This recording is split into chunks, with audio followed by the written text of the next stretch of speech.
ஈசா அலைஹிஸ்ஸலாம் மெஹதி பற்றிய முன்னறிவிப்புகள் குர்ஆனிலும் ஹதீஸ்னு இருக்குதுன்னு சொல்கிறாரு. அப்போ அது யாரை குறிக்கும்? 2000 வருஷங்களுக்கு முன்பா பனி இஸ்ராயல் மக்களுக்கு அனுப்பப்பட்டவர்னு திருக்குர்ஆன் சொல்லுது இல்லையா? அதே ஈசா அலைஹிஸ்ஸலாம் தான்னா, திருக்குர்ஆன் ஹதீஸில் இருக்கிற முன்னறிவிப்பு அவருக்கு எப்படி பொருந்தும்? ஏன்னா அவருடைய வட்டம் பனி இஸ்ராயல் மட்டும்தான், அவருடைய வட்டம் முடிஞ்சு போச்சு. சரியா? நபி பெருமானார் ஸல்லல்லாஹு அலைஹி வஸல்லம் முழு உலகத்திற்கு இப்போ நபியாக வந்துட்டாங்க. அப்போ முழு உலகத்திற்கும் கியாமத் நாள் வரைக்கும் வந்த முஹம்மதிய நபுவத் ஏற்படுத்தப்பட்ட பிறகு அவங்களுக்கு இறக்கப்பட்ட திருக்குர்ஆனிலும் அவங்க சொன்ன ஹதீஸிலும் ஒரு முன்னறிவிப்பு இருக்குதுன்னா, ஒருத்தர் வருவார், இறைவன் புறம் இருந்து ஒரு சீர்திருத்தவாதி வருவார் என்று சொல்லப்பட்டால், அது இந்த உம்மத்திலிருந்து வர்றவர் தானே குறிக்கும்.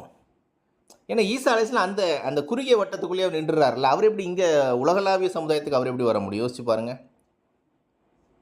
அவங்க அந்த இஸ்ரவேல் மக்களுக்காக அனுப்பப்பட்ட இறை தூதர்னு குர்ஆன் சொல்லுது.